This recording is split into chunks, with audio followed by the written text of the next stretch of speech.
Hello and welcome to another episode of Frame and Reference. I'm your host, Kenny McMillan, and you're listening to episode 144 with Richard Rutkowski, ASC, DP of the Apple TV show Sugar. Enjoy. Kind of like first question usually is just like, what have you seen recently that you've enjoyed?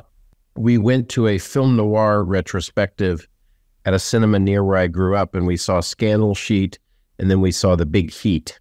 And that prompted a reviewing on video of In a Lonely Place. And these films are revelatory in some ways because of the limits, the constraints they were under, and how they creatively enhance the aesthetic to match the limitation. And so that's the most recent viewing. The thing that I think impressed me the most recently was my friend Maddie Libatique's work on Maestro. Yeah. For various reasons, Maestro didn't hit all the marks maybe it could have. Of course, I was also rooting for Ed Lachman's work on El Conde, which I think is just so astonishing that in his 70s and with his disability, Ed is making the best work I've ever seen, not just for himself, but among his peer group ever. I would say that if Conrad Hall were alive, they would be tipping their hat right now to Ed Lachman. And I also realize now when I think back on Ed's work that, you know, the Limey, Aaron Brockovich, these are beautifully shot films with a lot of aesthetic lift in the photography. Yeah. And as of course was Carol, as of course was the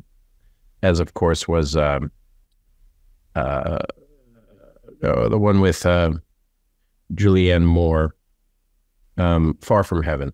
Oh, and sure, these were films. Neither of those had a great budget. Carol was shot on Super 16. Far From Heaven, 9/11 occurred in the middle of it. There was a point in time where the producer Christine Vachon was really, I think, unclear about the funds to finish, and yet they had this magic project on their hands that was aesthetically so pleasing and so important. And I just always witness Ed taking a little and doing a lot. And Maddie on Maestro, I believe he really felt the core story of the female-centric version of a married relationship. The view of the Carey Mulligan, the wife, was more than impressive, both for acting, for story structure, for what Bradley Cooper did in the direction of their scenes together. And Maddie's imagination and realization in the photography is unbelievable. Yeah, and doing a little research, you basically gave him his first job? Yeah, Maddie was going to AFI, and he was working in the production office of a small production company called Chanticleer Films. And Chanticleer was mostly an opportunity for actors to direct, but with shorts. But they expanded and they did a film that featured Jeff Goldblum and Forrest Whitaker called Lush Life. And it played to the joy that both of those actors have in jazz. And of course, the fact that Jeff Goldblum can play the saxophone really well. Right. I went to California to work on that film. Nancy Schreiber was the DP. I'd been introduced to Nancy by Ed Lachman. And she was pulling together this low-budget, quick-schedule 35-millimeter shoot. And I was excited because it was my first time going to Panavision Tarzana. Back then it was in Tarzana. Yeah. Prepping alongside like Tony Ravetti and all this sort of stuff. And a young man from the production office came up and said, you know, I'm working in the production office of this show, but my dream is camera. Can I come and see what you guys are doing? And my second AC, Laura Colella, who has since become a really wonderful director, said, sure. And then as the job ended, I realized, of course, Maddie's super smart and super motivated. And he'd already been shooting some music videos. And he wasn't even actually supposed to take a job while at AFI. I shouldn't say that. So, but the point is, I don't think they're going to chase him down at this point. You know, Ed Lachman is a cameraman I work with a lot. And Ed is certainly going to need help in Los Angeles. I live in New York and I handle a lot of the logistics of his many camera cases. And he's going to need that. He was at that time storing his cameras at Claremont. And there's a lot of to and fro and repair and prep. And, you'd meet Ed, and Ed's great, and it worked out. And then to see Maddie and Ed sharing not only ASC nominations, but also Oscar nominations this past cycle was just so beautiful. I could almost cry. I mean, I was so proud of them as individuals and as a peer group that we all know. We all kind of consider ourselves kids of Ed, because Ed has a very outsized, imagination, personality, force of nature type, work ethic. And it isn't just myself and Maddie. There's dozens of people who have Ed Lockman to thank for their introduction and their persistence in the cinematography trade. So, well, and now there's plenty of DPs who get to thank him for helping them nail exposure. Right.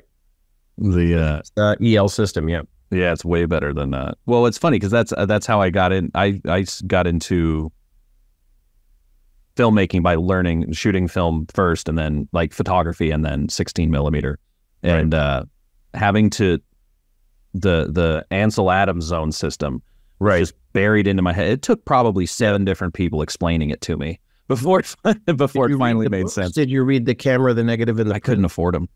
I don't think I can still afford them, but it's funny because I grew up in that area. The resale bookstores often have them. I remember buying mine for like $4.50. Oh, wow. Okay. A book. And it was because they were sort of back shelf, not popular at the time. And it really changed. I think you and I are speaking the same language. It changed the way I looked at exposure because it was so simple to understand 10 zones. Now, the zones may have expanded to 12 or 14. I will argue that you're better off thinking in the most simple way about 10, because so what that there's a couple zones living up in 10. It's still overbright and not where detail lies. Similarly, I don't want to exploit every last bit of detail down in zones 1, even though the Sony Venice can exploit that low end. I think it looks rather unnatural. Or, to use a word that people understand when you say it, it looks unfilmic. It stops looking like motion picture and it starts looking like a digital thing. And I have yet to be asked to make the digital look very digital. I'm usually asked to make it look like film, and nor have I been asked to make film look digital. So I'm always bent towards trying to arrive at those exposures that exploit the range, but at the same time are defined by where you set zone 5. And zone 5 is not always set in the, if you set zone 5 in the middle of your exposure range with your meter, you're likely to get what looks like TV news or something. So you have to think a little bit about what the expression you're after is. And that's where I think those noir films can be quite something, because you can see them underexposing very selectively. But then when you're on a close-up of the actress, her face is up in zone 8, and the hero is always lit with some favor to his face, some balance to the lighting. The villain is backlit or underlit or edge, and it's easy to see and perceive. I think that the challenge is to then bring that language to your story and have it work as well as some of those stories work. And I think of films that aren't per se noir, like Shock Corridor, and I think of the use of that language so beautifully and so meaningfully that when you get done with it, like, color almost looks garish. Right. So now, ironically, I'm shooting now the pilot block for a new show that is all about, up and bright and lovely women looking lovely in colors that are enticing, trying to lay the groundwork for a heroine's ultimate fall. And it's interesting. I like the diversity of it. Yeah, I had seen you mention how it's important for people getting into cinematography to learn the film workflow, because that instills good practice. Perfect practice makes perfect and all that. But to your point, I'm wondering, do you you could light your get your contrast ratios right, but especially with digital now, it does seem that there's kind of this common knowledge, quote unquote, push towards getting all of the data captured. So basically, shooting that zone 5 center and then pushing everything down or manipulating it in post. Have you does that ring true to you, or are you still very much like, I'm going to shoot this the way it's supposed to be shot and let the sensor be damned? It depends on the scene and the content. And I'll always start from the page and from the relationship and the aesthetic discussion with the director. So if we're in a diner or a restaurant, sunlit, and you want there to be that range of a bright light shining on a face all the way down to darkness in the cushion of the seat or in a black jacket, then yes, I will go to the middle of the exposure range, and I'll try to exploit the nuances on either end. But I often, between a LUT and a decision in the earlier part of before photography, in the prep, I often assign myself the goal of having an aesthetic that is immediately recognizable. Like you turn on your streaming platform, I was going to say television, but you turn it on and you see that it's that show. And I received a very pleasing compliment from someone who was watching The Americans back when it was on FX. And FX was very, very budget conscious with the release of that show in the beginning. They only wanted 720p masters, in fact, and I was the one I talked them into 1080. And then later the second season, I said, you really must start mastering to 2K, but it's the future and you're going to be surprised when the newer televisions come out. But the point is, someone told me, like, even on the version we're watching on, I won't name the cable subscriber, but Warner's, but the image was terrible. And they said, even through that, even through the compression and the sort of blockiness that'll show up in certain walls because of the compression and the 720 broadcast, I always know it's your show. She said, look, I just see 2 images and I know it's your show. And I'm like, that's exactly what I aim for. I aim for an identity. And there's so many factors to that identity, lens choice, how close you are on a wide shot, or how close you are on a tight shot, whether you embrace a wide shot, how you get into scenes, what your color palette is. So I guess I'm saying that, yes, it can be done, that you expose in the middle and let the post handle it. I'm not that guy. You're going to hire me, and I think you're going to see on your monitor as a director, or in the photography moment, you're going to see an image that's close to where I want it to wind up. Sometimes you wind up with some needs of fixes around eyes, or like a little something darkened under a chin or something. But I rarely am far from what I hope the final color choice and saturation level and contrast ranges. Yeah, I mean, I will have to agree with the compliment you received, because I was just skipping through to like refresh my memory, just clips of the episodes that you shot of Masters of the Air, as well as Sugar, and they both do have a signature, I would say. Like, I'd love to get into kind of like some of the more, I suppose, technical details of it, but there is this kind of like the what did you call it in another interview? Like the enhanced realism, even though they're 2 completely separate time frames, styles, everything. Right. I think your that naturalism does come through in all of it. And specifically, I noticed that the way that you have been able to, in all these shows, achieve a room that looks like it's lit by practicals, but if you think really hard, you can tell that like there's some other stuff going on. Those other stuff are invisible. And it's definitely. Thank you, Kenny. Jesus, thank you.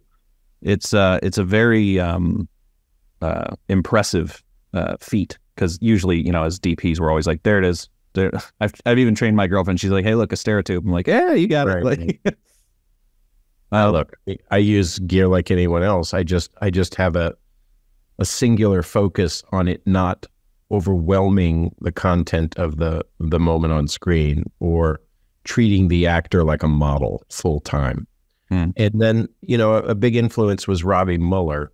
Sure. And I think Robbie Mueller's lighting and choices in camera have often been to essentially deliver the best looking image of reality that he encounters at the moment of photography. Now, is he capable of lighting scenes and creating, Breaking the Waves has lots of sets, his drive is always realism until that moment when you want to step outside it, and it's very determined. So like the scene in Paris, Texas, where she's behind glass and Harry Dean Stanton faces the lens and is in blue, and she's in a very warm tone. You know that was all thought about, and that the process of the film led you to that moment. And that kind of determinism is important to me. The other thing is, I really think context is character. I've always said this to myself, context is character. You see me in an environment right now. Now I'm in a rental home in Charlotte, North Carolina. But the moment you saw the image, some parts of the toolkit of our visual starts to assign values to that interior image.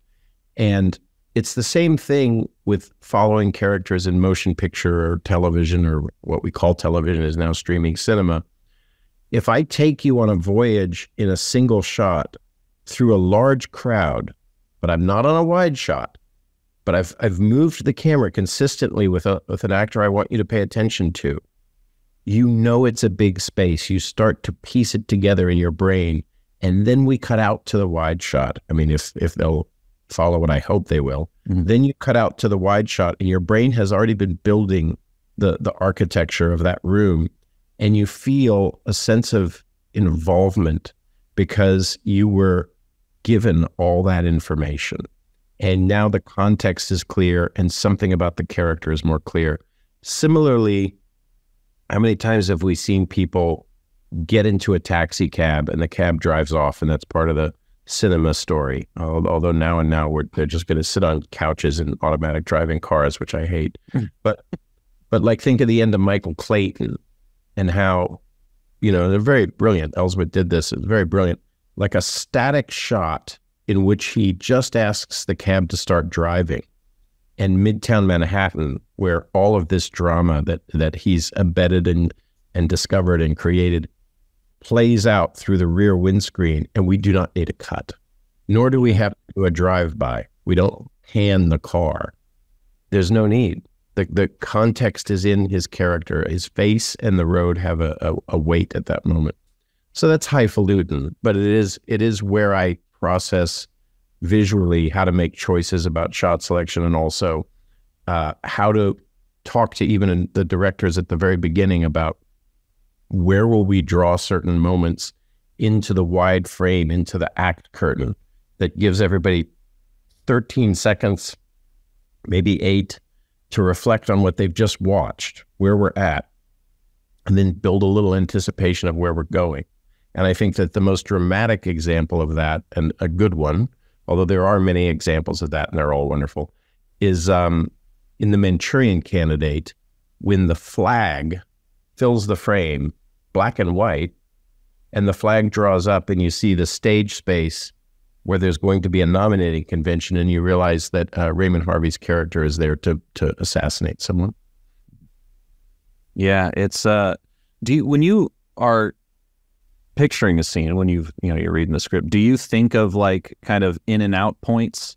I do. You write up like, oh, so this will be the, yeah, I guess that's the question, is like, how do you conceptualize those more or less establishing shots without being just like, and then we stick a wide in the corner that establishes it? I often draw lines down the side of the margins of a script, and then the line will come to an arrow, and I'll draw a line under the arrow. And the idea is, okay, everything moves forward to this point, and now it changes. Now, whether that change is we go in to start working with the character closer, or we pull back and see them in context, that depends on the script and the preferences of a director. But I'll often draw what I think are the beats, almost like musically rhythmic. And then I'll sometimes make a little double hash mark, which to me means you need something intense right here, be it a close-up of the person's watch or a view out the window that is no longer part of the scene, but then allows you to pull back from the window and find the two characters in chairs. Something that identifies that this is a beat and that it has a weight, as opposed to over or a two-shot or a single. Although singles are very, very impressive, it really, that's where I believe that the value of the cinematographer and his compositional sense exists in the very wide and also the very close. So I think about, a movie everybody loves, which is Blade Runner, and I think about the brilliance of some of the close-ups. Some of the close-ups are just, they belong in museums forever, and they're ecstatically enjoyable. You could watch them over and over. But I think about the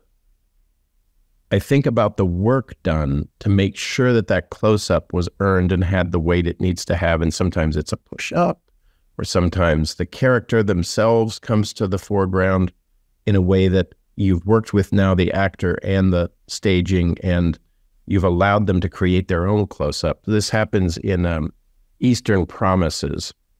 And so, for better or worse, I have a long tape recording in my brain of the better stuff I've seen, and stuff will come to me, and I try to relate that in what I do. It doesn't always work. There are a lot of television directors who want to give the producers coverage that allows them to always say, I did it for you. You can cut the scene to the performance you want now. There's a cutaway always. There's almost like that's a checklist on the director card. Like, I gave you a cutaway always. To me, the bolder ones, and I'm thinking of on Manhattan, I don't know if you've ever seen it, but I shot a show called Manhattan. Tommy Schlamme, the director there, he would often, as he was plotting coverage, just decide to create a oneer that included them.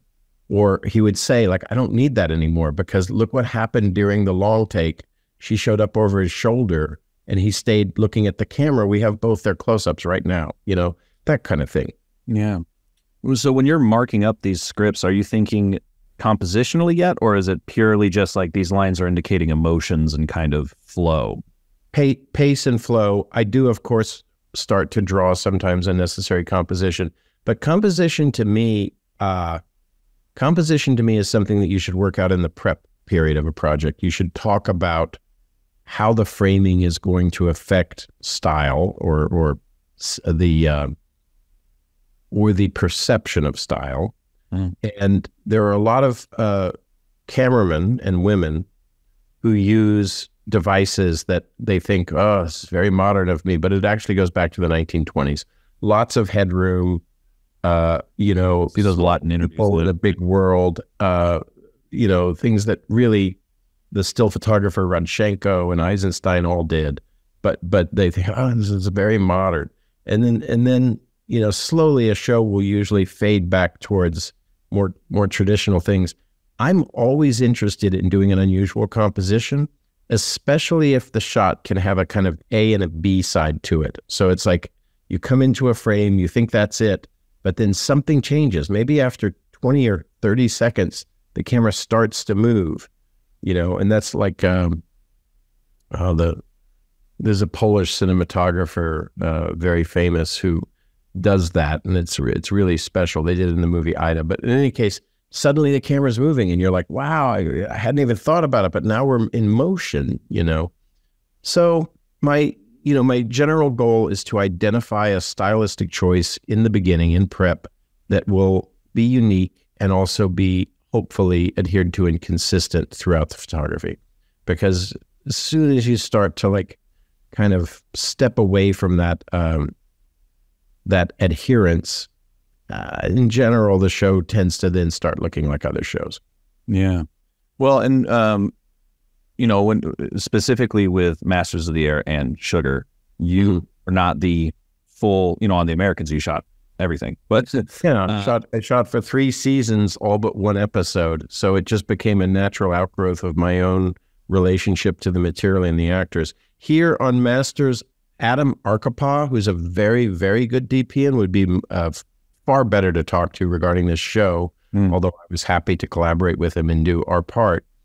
On Masters, I felt that the material in the POW camp could have its own stylistic bent and feel a bit down, a bit like suffocating, because they were having that experience. And then, whereas the P-51 pilots, episode 8, I felt like there needed to be a kind of hero's poster of what these gentlemen were like, what they're doing. Then they come together in the POW camp and the story changes. It becomes what do we do when the war is going to end? And that's a unique thing that nobody really thinks about. Like people think about, oh, you're in a POW camp. How do you tunnel out? How are you going to escape? How are you going to cheat and get stuff around the guards? And that's a story told. I'd never seen a story tell that sort of penultimate moment where your captors are losing a war, getting really trigger happy, worried for themselves and their families, and feeling the relentlessness of your own forces bombing their capital. I'd never seen that. Yeah. And I thought it was super interesting. Similarly, the machine that brings young people into this world, and they've got a 26% chance of surviving at that point in time, and watching that machine have the nerve-wracking effect not only on young pilots, the sort of shock and panic, but also on the people who had survived it already and were sitting in the base counting planes coming back, that was destructive to their psyches as well, but they just did it because that's what you did then. When you were a 26-year-old member of a bombing group, they called you Pops. Yeah. Yeah, my granddad joined the Navy when he was 17. Right. Imagine that. Imagine, count the 17-year-olds you know who have the wherewithal to risk their lives for a cause. Yeah, it's wild. I did want to kind of touch on, because this is where I feel like the looks are vaguely similar, and it'll be interesting to talk about the differences between them, is the kind of like interiors in the prison camp and stuff, as well as kind of some of the interiors in Sugar, where they're very often practically driven, but Sugar has this kind of warmer, modern, creamy kind of thing going on, whereas there's still warmth from the practicals in the prison camp. But, you know, am I feeling a kind of like overall top light? Is that what's giving the kind of general feel, or are we really just rocking practicals and we're digging into the bottom of that sensor? In the POW camp sets, we never lifted a roof off, and we never put a light mat or bay light over anything. We had read and seen drawings from the POWs themselves that they were receiving the dimmest wattage bulb in the entire German complex of industry. They were given the worst of everything, the worst plates, the worst utensils, the worst woolen blankets, the worst bucket to piss in. Everything was the worst. And the lighting they describe as so dingy that you just couldn't believe that they would consider this something you could survive a cold night in. And of course, lights out was a real thing. We built these small practicals that had several light bulbs in them, and we dim, and they were really trim and small, and they had a smallish opening, like Biggles, the gaffer, called them letterbox lights. Like the opening was just bigger than a letterbox. And we'd set those up into the rafters and get them down as hair lights or edges, or sometimes a side light. And then we'd also sometimes use 2-foot tubes or two 2-foot tubes together wrapped up to create a soft source coming in. We tended to use a fair amount of white styrofoam outside frame so that any ambient light would pick up, and we were using a bit of mist. And the nature of mist, even in a small set, the nature of mist is it catches light and reflects it. It sort of wraps the light naturally. Physical mist or a filter? No, physical mist, atmosphere. Yeah. We also avoided hard light into the windows. It was Silesia. It's a dreary, overcast place in the winter. So it was almost always bounce light coming in windows, and then sometimes that bounce would be filtered again by a cloth before it made it to the window itself. I would sometimes use this net material called agro cloth. It's a type of cloth that you usually put over vegetables in the garden so they don't receive the full brunt of the sun's heat, and helps them grow better. And amazingly, agro can be seen through by the camera without any of the sort of moire or apparency of a net, like a regular single or double net. The agro somehow just disappears, which is why it must be very good for the plants. Cuts 3 1/4 stops of light. Was introduced to me on the show Manhattan by the key grip Pat Daly. And so I'd build these frames of it, and if we have a window in frame, I'll set the frame at the angle that essentially the lens is pointed at. And then sometimes I'll cheat and tweak it open or open its top or open its bottom so that I'm manipulating how much light is really making it in the window, but then taking down the background. You know, it's sometimes it's just a bare bulb. I have to tell you, sometimes I'm not beyond the old, you know, school filmmaking of just taking a bare bulb, wrapping it in black wrap, letting the amount you want out, turning it up or down, depending on how it balances with the ambience of the rooms. And then like the hallway scenes where they're all marching in the hallways of the POW camp at night, that's the practicals. That's just spacing the practicals enough so that you have enough light, even as an actor leaves that light and they get darker, soon they'll come back into it, or you can put their mark so that they will stop right at the edge of darkness. It's nice. Yeah. And then the exteriors of the camp, I assume, are just leaning into the overcast and calling it a day, because there's still some very nice contrast, even though the images are generally softer, especially with that kind of film emulation that's going on. There's a decent amount of contrast. Snow on the ground. You know, anytime you're getting snow on the ground, you're automatically filling the face while any light that comes in. And we would sometimes wait for a cloud. We didn't always have the chance to, but we would sometimes wait for a cloud to give that somber atmosphere. I would sometimes use grad filters to take down the sky a bit, bring in a little darkening at the top of frame so that the sky became, I'd do it at photography and then either embellish or pull it back a little later at the grade. Really good colorist Steve Bodner, who Adam Arkapaw had selected. And, you know, Adam did great work. He did amazing work. So I was not going to let his locations be arguably different in any way. If I go back to Thorpe Abbott's, it should look like Adam's work to the extent that it makes sense for our scenes. You know, the briefing room was pretty much a direct copy. The thing that was interesting was the night work in the camp, because I wanted to talk about that. They have the darkest bulbs in all of the German Reich. The one thing that's the brightest is the searchlight. So the searchlight has to be the brightest thing you've ever seen compared to all of the rest of the lighting that you're dealing with in the frame. And we really established a very low level of overall night ambience. We had a Wendy light quite far away, like a half mile away. And it gave the whole camp like just enough edge so that then when the searchlight came through, it didn't feel like, oh, there's a little more light, but I can always see. It felt like I'm struggling to see sometimes, but when that searchlight comes through, I really feel it. And again, that's the context as character thing. That's the thing of like, you came outside, you're all standing in line outside, but you're still in a monitored camp. You're still a prisoner, you know, because you wouldn't be able to read a book in the light that's here in this camp. Only when the searchlight's on you are you well exposed. And so I stuck to it. And I'm not saying that it always is easy, because sometimes you're like, should I add a little more? Should I just bring up the fill side a little? But you stick to your guns, and hopefully at the end, everybody's embracing it. And I had a very good director for that. I had a director who wouldn't come and ask me, are you sure it's not too dark? She never did that, Dee Reese. And she does her homework so well. It's a very important thing. You start collaborating with your director. If they've done their homework and they see eye to eye with you, it's going to be a fun shoot. You're just going to build on what you've already agreed on. You're not going to start to say, oh, second guessing this, second guessing that. Yeah, it is interesting how the approach to night photography has changed over the past 50 years or whatever it's been. Because like I just recently watched The Great Escape, and like when they come out of the floor, it's might as well be daytime. It's so bright. Overlit. That movie's a bit overlit, and we just didn't touch that. It's a fun movie, but we didn't want our POW camp to look like that, which is essentially like, this isn't such a bad place, right? I mean, you know, it sets up like the Hogan's Hero vibe of we're all just guys having fun together. Right.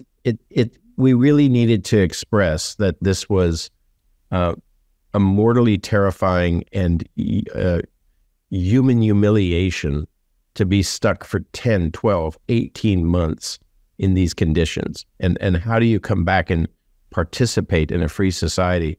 And yet, a lot of the men that went through POW camp lives came back and became very productive citizens, and there was no talk of PTSD then. You just didn't talk about it. I had an uncle, tail gunner, and he didn't talk about it. Yeah. Don't ask him. Your relatives say don't even ask him. Yeah. Well, and I also think like the nighttime lighting style of the 80s where you just chuck a massive HMI and everything goes blue. Yes, Lethal Weapon. Yeah, the Lethal Weapon Terminator 2s of the world. How can he be having any trouble finding that door? Look, not only can you read, but you need sunglasses at night. Yeah. But now it's, because something that's been talked about a lot on this podcast about lighting is how the modern sensors have changed the way people light. Obviously, you can use a lot more practicals, but it can lead to certain DPs, whether it be their proclivities naturally or if it's a scheduling thing or whatever, to just kind of, not that it always is the wrong answer, but, big soft source close up, send it, as long as it matches with the background, it's good. It looks nice because you can use the rest of the room to be your fill or whatever. And that kind of nice contrast that I personally like has seemed to fallen out of favor. Yeah. There's not. Well, that's a much broader conversation. We should come back, Kenny, because I have plenty of thoughts on the influence of the monitor and the digital in photography. I get out day exterior a meter almost all the time, and then I ask myself if the monitor is telling me something's wrong. I say, "Oh, fool you, monitor! I believe in my meter. I've done tests on this camera, and 2 stops over is 2 stops over. I don't."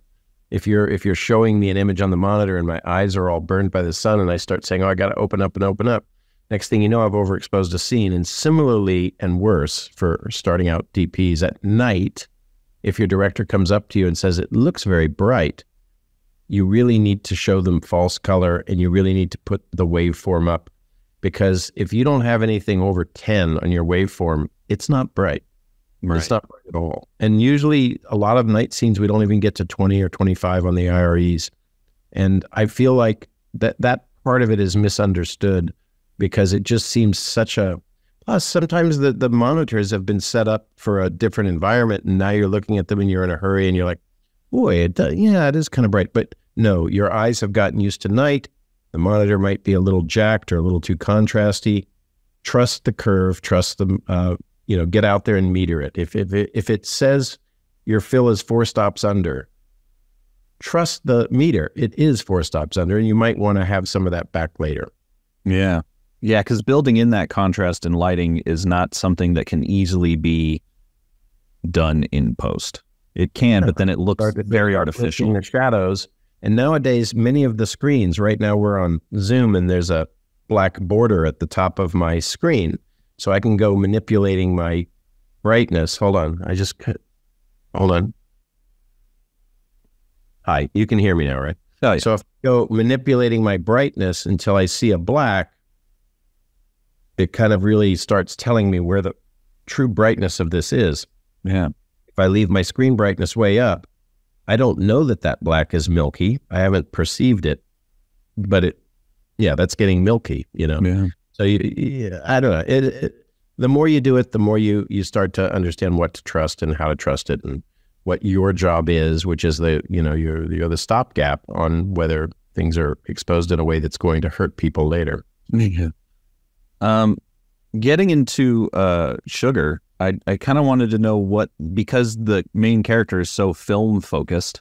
Yeah. Were there a lot of sort of overt references that you were pulling from in the look of the show? Because especially comparing it to Masters, like there's a lot more movement and like zooms and kind of like interesting edits and stuff in Sugar.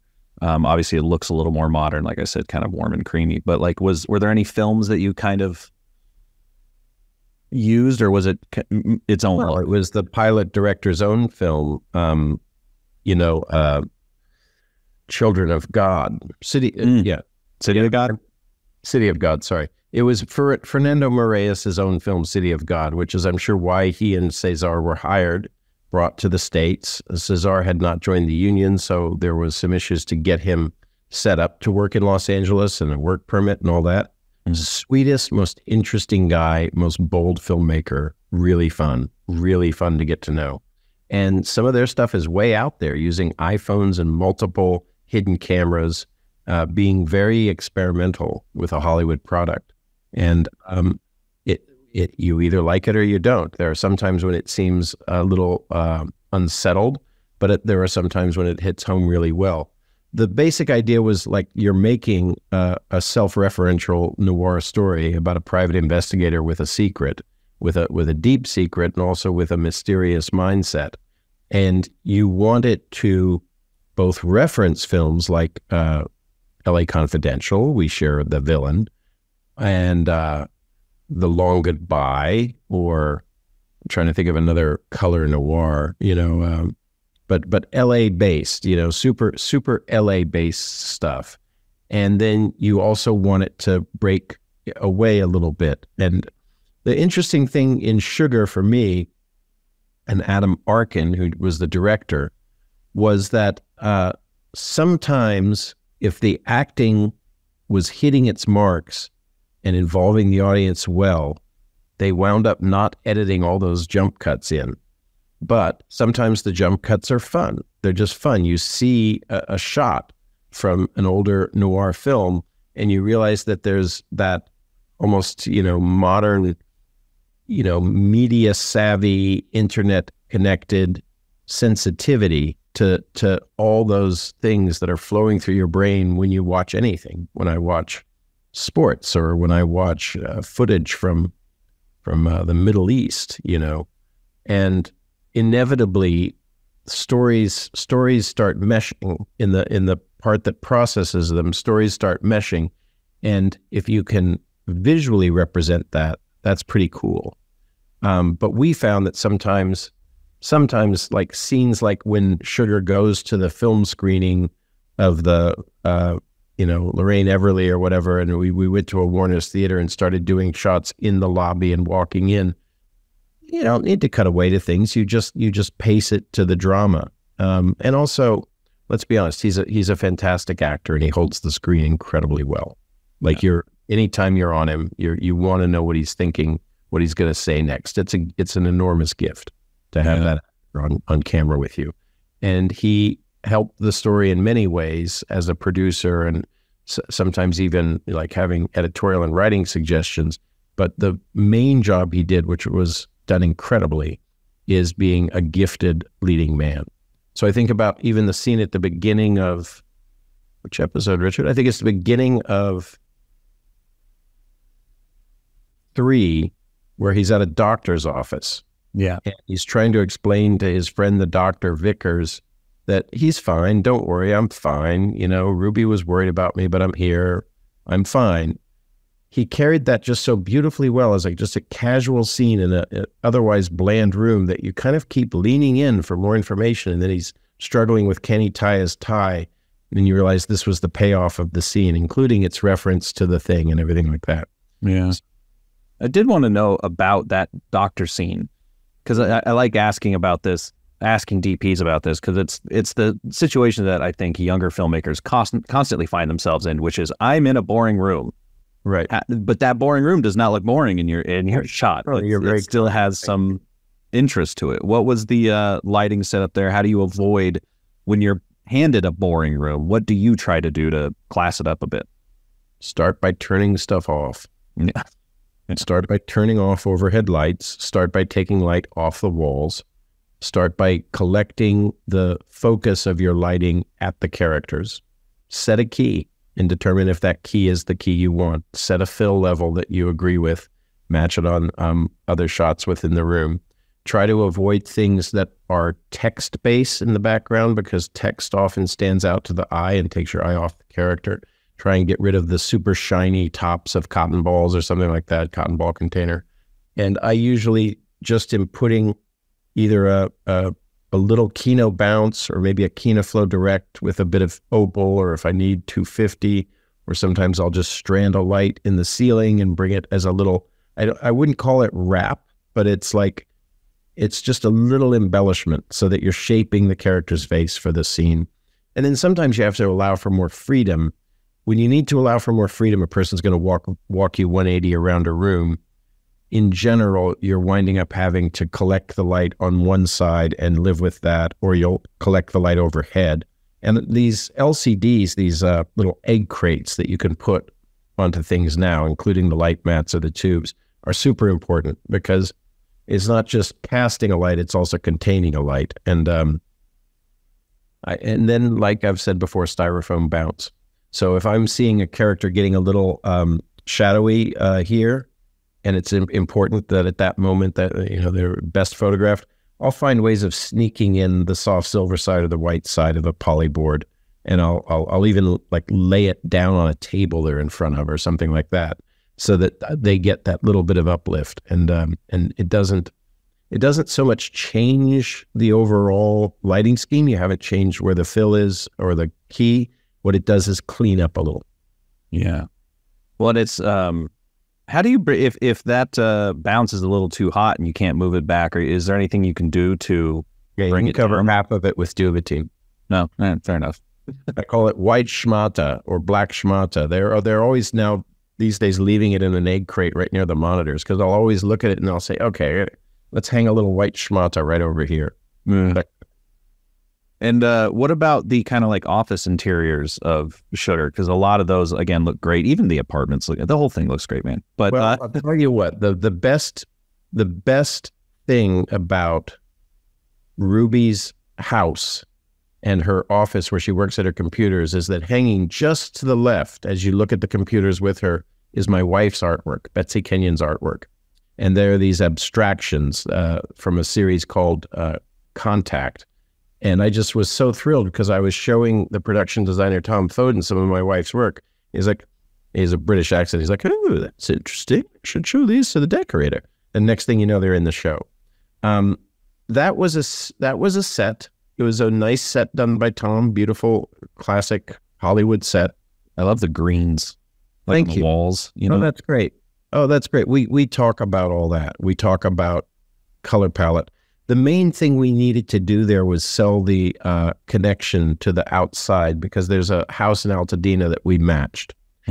And it needed to feel like that interior existed at that location with its bright, almost overbright sun. Altadena is higher than the rest of LA, so it gets a very clear sun. And that the outside windows would often be very, very bright, bringing in a light that felt like LA. And that, inside it was smaller instruments. Really, it was small, like a sky panel or something through a frame. But it's sometimes just bounce light or something like that. The party was challenged because there's a party at night and we had to flow around her in a 360 Steadicam move. Beautiful work. A fellow also named Kenny did that. And I just think, you just solve problems on the fly, be it a Chinese lantern or a set of tubes that you've skirted around, or a light mat mixing with a little pepper light back on a hair. But I think, you try, like you were stating at the beginning, to bring a naturalism that is heightened to allow the characters to look their best, and also to focus the attention of the audience on who should we be watching. So yeah, it's because you can correct me if I'm wrong, but it does seem that that heightened naturalism is kind of just like giving. This is going to sound like such an obvious statement, but I'm trying to make it obvious for new listeners and old alike. That you just leave the practicals as they are, and then bring in just enough to make it photographic without drawing attention, and not fashion. Yeah. Well, yes. And what I try to do too is not have the practicals go too over bright, which sometimes means ND around the bulb inside, or putting diffusion material at the top of the lampshade or on the facing side, but then leaving the back open. And these are old tricks. I mean, in the olden days with film and 200 ASA or whatever, they'd take little 150 watt peanut bulbs and they'd attach them to the back of a lamp's base, a ceramic base or a metal base that could handle the heat. And they were wired up the leg of the table so that the splash of light on the wall behind the lamp was expressive of the lamp supposedly being bright in the room. In truth, older sets, a practical lamp was very low compared to the key and fills that they were pushing in from the rafters. But I can tell you this, I enjoy the process of trying to shape the light to be believable, but also aesthetically pleasing. And like you say, without it turning into front source flat fashion, although Harris Savides did a great job with some of that, like Birth and everything. He really made fashion light out of set lighting, and sometimes, obviously just that's what you need to do, and it looks great. I think that I think that as regards the house and Sugar, there's one thing to point out, which is Sugar sees his handler Ruby upstairs and then goes to leave the party. And we had a very interesting dilemma, comes up a lot, which is the location was a location, and we were allowed to shoot right up to the threshold of the door, but not go inside. The location had the cars parked and a house across the street and light coming down from lamp posts, but you couldn't open the door and see in. The stage had all the interiors and a porch and some greens surrounding the porch, but you couldn't turn away from the door and look to the street. There's no street. So we had a big dialogue scene that started with people coming out the door on stage and then continuing on the location. And these things, a little bit of the OCD in me, the things that I hate is when it's like, oh, look, and now we're on stage. I don't like that. I want it to feel seamless. And I'm very proud of what my gaffer Tracy and Key Grip Dave Donahoe did to sell that. It's very subtle. Like we'll put little bulbs 20 feet away as if they're attached to a house, but there is no house. There's just a net in front of the bulb to give it a little awkwardness, a little more realistic.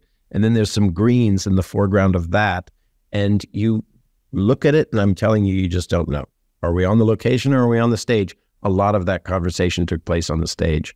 And I was concerned that there be zero interruption of the believability of the continuous action from one place to another. Yeah, it sounds like I can't remember who told me this, but there was a DP who had said that like the light should always feel like it has to fight its way to the set. Interesting. Huh. Yeah. Well, it makes sense, right? Like, because if you just put a light here, you feel it. But the second it bounces off something, or in your case, goes through a weird little net to give it some goof, it just feels natural. Yeah, you mediate the source. Yeah. There was, so you said you hadn't heard this podcast. I jump around a lot. Okay. Your memory, I wanted to actually give you some credit. I was listening to a bunch of interviews you've done, and the fact that you're able to pull out very quickly everyone's names and give them credit, I think is commendable. A, because it's nice to give people credit, but B, I can barely remember my parents' names. Like that is a good skill to have. Well, it's Ken Sr., right? No, it would be Rob. I was Rob after the granddad who went in the Navy, so that's why I was second. But I guess you didn't know I'm the second. But there you go. We stumbled across some facts. But anyhoozle, in the going back to Masters of the Air, there's a scene that you had shot where they're in like a planning. I'm having trouble remembering it fully, but they're in like a planning room. It's like very green and dim, and this light coming in. Yeah.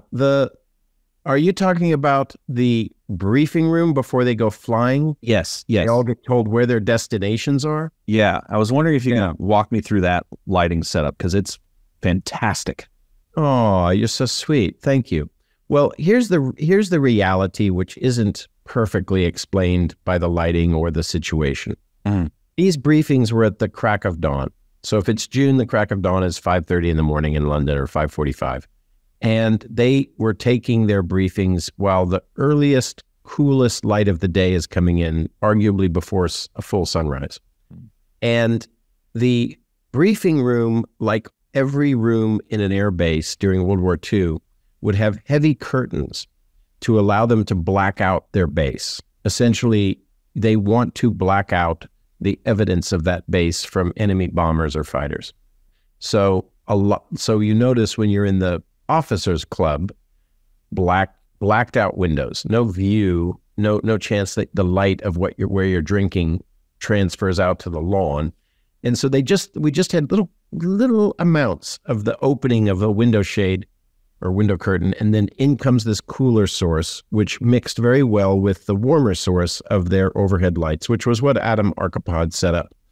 But what I hadn't thought about till I was there filming it is the balance of the map on the wall, where they draw the line in red of what their route's going to be, and how that had to be believable tungsten light for the time, a scoop light of some sort, a kind of just a normal fixture with basic tungsten in it, And that had to be bright enough for them to observe and also, remember, follow.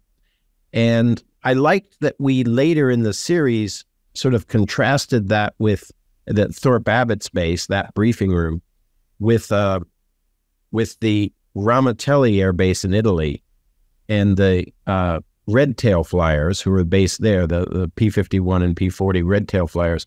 They're in a much more Mediterranean light. We did it with a LUT, we did it with lighting, but they're also sitting with all this like more window light coming in, helpful to the faces, but they're also observing a tungsten lit map on a wall because the armies would standardize those things, your base here and your base there would all function the same. So I liked coming up with that sort of logic and changing the color balance and everything like that. There's actually a really beautiful scene right at the beginning of 8 where a flyer gets brought out by his superior into the yard, and the brightest things are like these burning trash cans, and there's very little backlight on them, and the brightest light is on the outside of the door. And I thought that was also like a nice change up, like showing that, oh, this is a different base. These are different flyers. They have different pride and agenda. And when you do a show that's so historically based, you start reading about the stuff. And I was blown away. I was blown away by the Red Tails, by the Tuskegee Airmen generally. They were the most effective fighter pilots in the Army Air Corps at that time. They were getting the most kills. They were saving the most bombers from attack. It was, and they were just insanely brave. Yeah. Well, and sort of stupidly, anecdotally, it was fun to see Ncuti Gatwa in something because I'm a big Doctor Who fan. There you go. Now that he's the Doctor, I'm like, hey, there he is. He was great. Yeah, he seems like I'm very excited for his Doctor. I know we're coming up on time, so I do want to let you go. But feel free to answer these as short as long as you'd like. I only had 2 follow-up things. One was, what was your experience like shooting second unit on Iron Man 2? And if you learned it, that's a huge project. These things are like battleships. So I was assigned, thankfully, by Maddie, some stuff to do that needed, shooting tandem with his main unit, not usually with the main actors. There was one thing we did with Robert Downey Jr. where he's driving down the Pacific Coast Highway in a brand new Audi fancy sports car, and he has the model of the Expo from decades ago. And so we did that with a Russian arm. And then we went to New York and we filmed things that became essentially building blocks to the visual effects creation of the Stark Expo. And then we filmed some of the stuff where flying men are attacking and blowing up enormous windows. And back then, it's not a visual effect. I mean, we had pyro in the windows and fake glass was falling among all these party goers. So what was it like? It's everything's a meeting. Almost every sequence, never mind every shot, never mind every scene, almost every sequence involves a meeting with different departments because they're complex.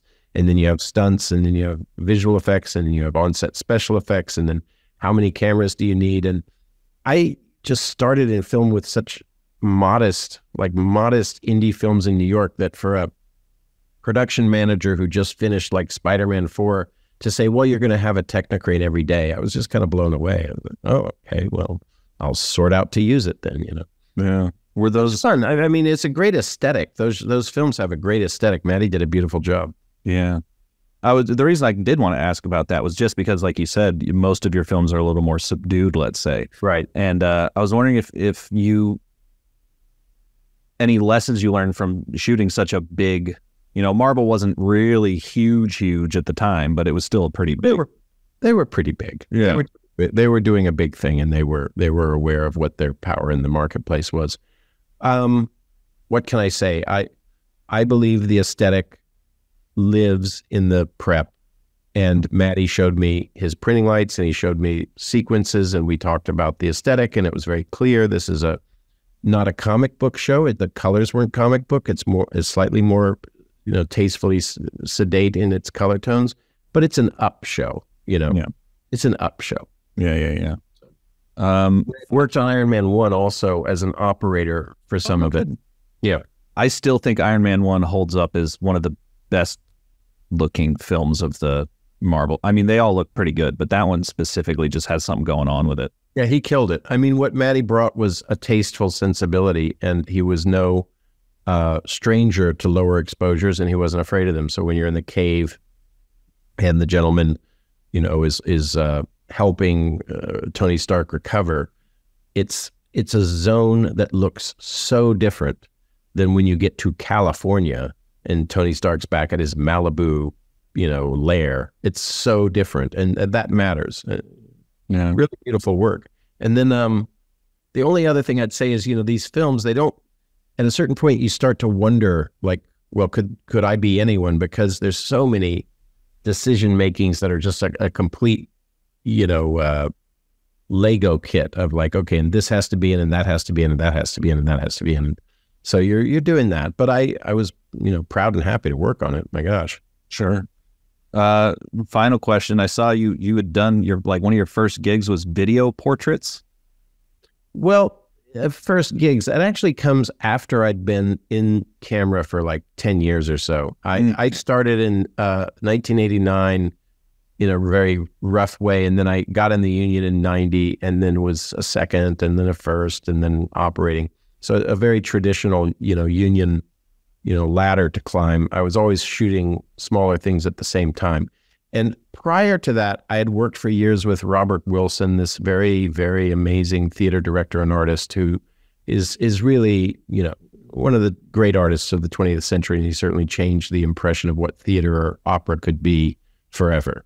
Mm-hmm. And he got this idea with his collaborator, Noah Koshman, that they would create video portraits, which could very easily then be traveled around the world and hung in different galleries. And the idea of the video portrait was we're looking at a wide screen. If you turn it vertically, like most people post with, that's the classic portrait mode of painting, where you paint a portrait of a lady or a gentleman, either head to toe or from their knees up.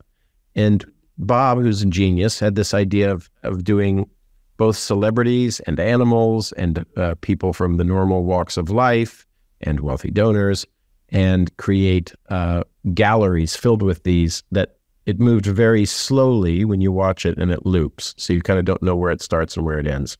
So they called me, and they were just starting this thing out. And I believe it was like the Sony 750, not even the 900. Right. And they were a little astonished that the first thing I said was like, this is easy. You just get a plate and you put it on the tripod, and you're going to turn the camera exactly on its side. They're like, oh, really? And I'm like, yeah, that's all we're going to do. We're going to build a plate, handle the base plate of the camera at an exact 90 to the tripod. And then if the tripod needs to adjust slightly on one leg or another, we'll get a perfectly, vertical image for you. It was fascinating to watch him cycle through his inspirations, his ideas. And there's one that really, because you mentioned Iron Man, stands out in that it was taken from a Rembrandt painting of an autopsy.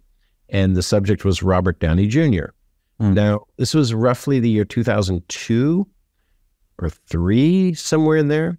But I will say this, my gaffer was Eric Messerschmidt.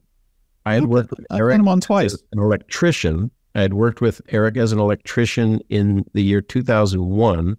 He moved to LA, became an electrician and then a gaffer himself. And he worked on an early film of mine while I was there with him.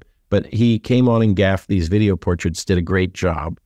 And the one of Robert, all the agents and everybody was saying, excuse me, you're going to, because he had some troubles, you're going to photograph Mr. Downey dead on a slab with a fake arm that's being opened by an undertaker? Yes. Well, he won't agree to that. It's like, well, have him come and Bob is very convincing and a very forceful creative. And he described it. He showed Mr. Downey Jr. the painting from Rembrandt. I think it's literally called The Autopsy or something.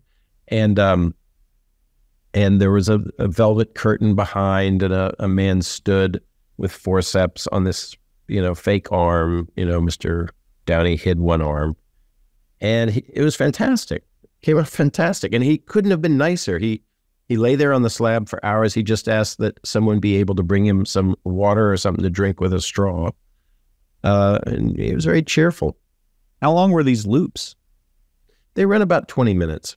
Oh, wow. Longer. Yeah. But imagine it's all slowed down to a glacial pace. Right. We didn't overcrank the camera that much, but they in post slow this down to a very, very, very slow pace, which is referencing Bob's early work where everything on stage happened at a very, very slow pace. He had a performance that would last 12 hours. Then he'd had a performance that lasted 7 days in Iran and all this sort of thing. That happens. Yeah, it was fun to see because now, like at the time I'm sure it felt like kind of out there to do that. But now it's like that's every phone's got a million video portraits on it, more or less, and especially in advertising, there's plenty of that, for clothes and stuff that in such a way. Well, but these are works of art. Yeah. Not a pretentious thing to say related to these. The one of Winona Ryder is taken from Beckett's Happy Days. Samuel Beckett wrote a one person, straight, no intermission performance. And famously in Paris for years, it ran with an actress named Madeleine Renaud. And the idea is the curtain goes up, a woman is buried up to her neck in a hill of earth, and just out of her reach, her arms are out, she's holding a parasol over her head to protect herself when the sun will be at its zenith. And just out of her reach are things she might be able to use, but she can't reach them. So, this gets very existential. And curtain goes up, it's dawn's light, and she's holding this parasol. And the first thing she says is, "Oh, what a happy day." Enigmatic. And then you go through a very convoluted set of, Samuel Beckett-like, dialogue or monologue. And she goes through the monologue. It takes an hour.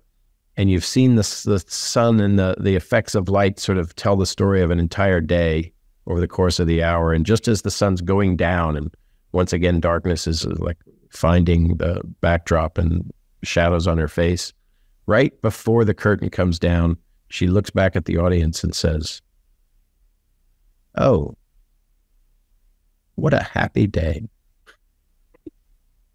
So it's interesting. That'll work on you.